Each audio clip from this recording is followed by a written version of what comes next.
Completa, Red. Vem o Bugre novamente. Aí o Bruno Silva bateu! Boa chance para o Bugre. E aí vem o levantamento fechadinho, o toque! Eu fico muito feliz, em completar 100 jogos com essa grande camisa, muito pesada. É o primeiro clube que eu vou completar 100 jogos, então é muito gratificante essa marca para minha carreira. Sim, quando eu estreiei foi no amistoso, Quando fui estrear no Campeonato Brasileiro da Série B, teve um imbróglio com o Vasco, a minha liminar foi cancelada, tive que voltar para o Rio, mas graças a Deus consegui fazer um acordo com o Vasco e poder retornar para o Guarani, onde eu estava com muita vontade de vestir essa camisa. O momento marcante, eu vou buscar o mais recente, que foi o jogo contra o Vasco. Foi um momento assim, que vai ficar na memória para sempre.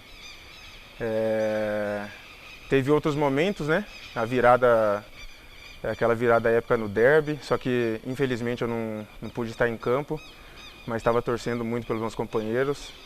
E o momento dos meus gols aqui pelo Guarani, foram 2 gols o ano passado, creio que vai ficar marcado para sempre na minha memória. Sim, aquele gol foi acho que um dos mais bonitos da minha carreira, foi um belo gol, onde eu tive a oportunidade ali de receber a bola do Bidu e acertar um belo chute. É um gol que vai ficar marcado para sempre na minha memória. Eu sou um atleta que me cuido muito, extra-campo, tenho uma mentalidade, uma experiência na verdade, com o futebol, então é onde eu procuro me cuidar, onde eu procuro sempre nos dias de folga, lógico, aproveitar com a família, mas também me recuperar, me alimentar bem. Agradeço todo o staff, do Guarani também, do clube, onde dá todo o suporte.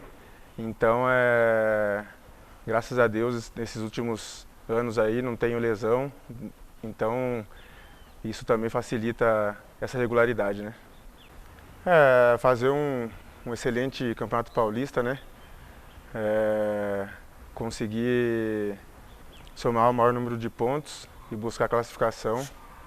E, se Deus permitir, continuar por mais tempo aqui no Guarani e conquistar um título com essa grande camisa.